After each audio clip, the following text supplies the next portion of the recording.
ಶಿಡ್ಲಘಟ್ಟ ವಿಧಾನಸಭಾ ಕ್ಷೇತ್ರದ ಕಾಂಗ್ರೆಸ್ ಮುಖಂಡ ಪುಟ್ಟು ಅಂಜಿನಪ್ಪನವರ ಸ್ವಗ್ರಾಮವಾದ ಯಲಹಂಕ ತಾಲೂಕಿನ ಮಾರೇನಹಳ್ಳಿ ಗ್ರಾಮದಲ್ಲಿರುವ ಇತಿಹಾಸ ಹೊಂದಿರುವ ಶ್ರೀ ಸೋಮೇಶ್ವರ ಸ್ವಾಮಿ ಮತ್ತು ಶ್ರೀ ವೇಣುಗೋಪಾಲ ಸ್ವಾಮಿ ದೇವಾಲಯದ ಜೀರ್ಣೋದ್ಧಾರ ಕಾರ್ಯಕ್ರಮವು ಅತ್ಯಂತ ಶ್ರದ್ಧಾಭಕ್ತಿಯಿಂದ ನೆರವೇರಿತು.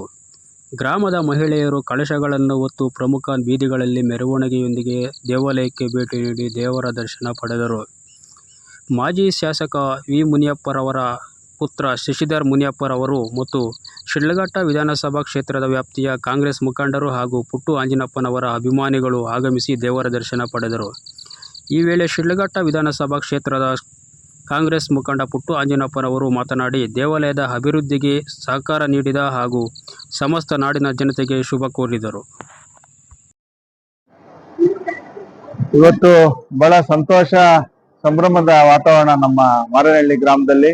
ಪುರಾತನ ಪ್ರಸಿದ್ಧವಾದಂತಹ ದೇವಸ್ಥಾನ ಸೋಮೇಶ್ವರ ಸ್ವಾಮಿ ಮತ್ತೆ ವೇಣುಗೋಪಾಲ ಸ್ವಾಮಿ ದೇವಸ್ಥಾನ. ಈ ದೇವಸ್ಥಾನನ ನಮ್ಮ ಮಾರೇನಹಳ್ಳಿ ಗ್ರಾಮದ ಶಾನುಭೋಗರು ಅನ್ನದಾನಪ್ಪನವರು ಅಂತೇಳಿ ಅವರ ಸಾರಥ್ಯದಲ್ಲಿ ಅವರ ಒಂದು ಪ್ರಯತ್ನದ ಭಾಗವಾಗಿ ಇಷ್ಟೊಂದು ಅಚ್ಚುಕಟ್ಟಾದಂತ ಒಂದು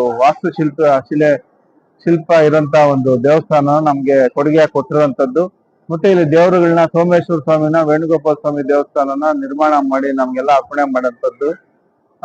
ಅದು ಮುಂದುವರೆದ ಭಾಗವಾಗಿ ಒಂದಷ್ಟು ಅಭಿವೃದ್ಧಿ ಕೆಲಸಗಳು ನಾವೆಲ್ಲ ಈಗಿನ ಕಾಲಕ್ಕೆ ತಕ್ಕಂಗೆ ಎಲ್ಲ ಅಭಿವೃದ್ಧಿ ಮಾಡಿ ಗ್ರಾಮದ ಎಲ್ಲಾ ಕುಟುಂಬಗಳ ಸಹಕಾರದಿಂದ ಇವತ್ತಿನ ದಿನ ಎಲ್ಲರದ್ದು ಸಹಕಾರದ್ದು ದೇವರ ಆಶೀರ್ವಾದಕ್ಕೆ ಪಡ್ಕೊಳ್ಳೋದಕ್ಕೆ ಇವತ್ತು ಹೋಮ ಮತ್ತೆ ಪೂಜೆ ಪುನಸ್ಕಾರಗಳನ್ನ ಮಾಡಿ ದೇವರನ್ನ ಪ್ರತಿಷ್ಠಾಪನೆ ಮಾಡಿ ಕುಂಭಾಭಿಷೇಕ ಮಾಡಿರುವಂತದ್ದಾಗಿದೆ. ಆ ನಿಟ್ಟಿನಲ್ಲಿ ಸೋಮೇಶ್ವರ ಸ್ವಾಮಿ ವೇಣುಗೋಪಾಲ ಸ್ವಾಮಿ ಎಲ್ರಿಗೂ ಒಳಿತು ಮಾಡ್ಲಿ, ಆ ಭಗವಂತ ಸೋಮೇಶ್ವರ ಕಾಪಾಡ್ಲಿ, ಎಲ್ಲರ ಕಷ್ಟಗಳಿಗೆ ಆಶೀರ್ವದಿಸ್ಲಿ, ಅವನು ಎಲ್ರಿಗೂ ಸಂತೋಷ ಕೊಡ್ಲಿ ಅಂತ ಹೇಳಿ ನಾನು ಶುಭ ಕೋರ್ತೀನಿ. ಎಲ್ರಿಗೂ ಒಳ್ಳೇದಾಗ್ಲಿ. ವಿಶೇಷವಾಗಿ ದೇವಸ್ಥಾನದ ಜೀರ್ಣೋದ್ಧಾರ ವಿಚಾರವಾಗಿ ಒಂದಷ್ಟು ದಾನಿಗಳು ಸಹಾಯ ಮಾಡಿರ್ತಾರೆ, ಜೊತೆಗೆ ಪ್ರತಿ ಕುಟುಂಬದಿಂದ ಸಹ ಸಹಾಯ ಮಾಡಿರ್ತಾರೆ. ಮತ್ತೆ ಗ್ರಾಮದ ಎಲ್ಲಾ ಮನೆಗಳಿಂದ ಸಹ ಜವಾಬ್ದಾರಿ ತಗೊಂಡು ಇಷ್ಟೊಂದು ಅಚ್ಚುಕಟ್ಟಾಗಿ ಮೂಡಿ ಬರೋದಕ್ಕೆ ಕಾರ್ಯಕರ್ತ ಆಗಿರ್ತಾರೆ.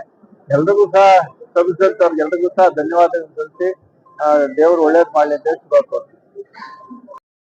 ಈ ಒಂದು ಮಾರೇನಹಳ್ಳಿ ಗ್ರಾಮದಲ್ಲಿ ನಾವು ಸೋಮೇಶ್ವರ ಸ್ವಾಮಿ ಹಾಗೂ ಅಯ್ಯಪ್ಪ, ವೇಣುಗೋಪಾಲ ಸ್ವಾಮಿ ಹಾಗೂ ಗಣೇಶ ಮತ್ತು ಸುಬ್ರಹ್ಮಣ್ಯ ಸ್ವಾಮಿ ಒಡಗೂಡಿ ನವಗ್ರಹಗಳ ಪುನರ್ ಪ್ರತಿಷ್ಠಾಪನಾ ಕಾರ್ಯಕ್ರಮವನ್ನ ಇಂದು ಹಮ್ಮಿಕೊಂಡಿದ್ದು, ಸಕಲ ವಿಧದಲ್ಲೂ ಸಹಕಾರ ನೀಡಿ ಎಲ್ಲಾ ಗ್ರಾಮಸ್ಥರಿಂದ ಒಳ್ಳೆಯ ರೀತಿಯಲ್ಲಿ ಇದೊಂದು ದೇವಸ್ಥಾನ ಕಾರ್ಯ ನೆರವೇರಿದೆ. ಈ ಒಂದು ಕಾರ್ಯಕ್ರಮದಲ್ಲಿ ಭಾಗವಹಿಸತಕ್ಕಂತ ಎಲ್ಲ ಮಾನ್ಯರಿಗೂ ಧನ್ಯವಾದಗಳನ್ನು ತಿಳಿಸುತ್ತಾ, ಈ ಒಂದು ಭಗವಂತ ಎಲ್ಲರಿಗೂ ಆಶೀರ್ವಾದ ನೀಡಿ ಆರೋಗ್ಯ ಐಶ್ವರ್ಯ ಕೊಟ್ಟು ಕಾಪಾಡಲಿ ಎಂದು ಈ ಒಂದು ಭಗವಂತನಲ್ಲಿ ಕೋರಿಕೊಳ್ತೀನಿ. ಧನ್ಯವಾದಗಳು.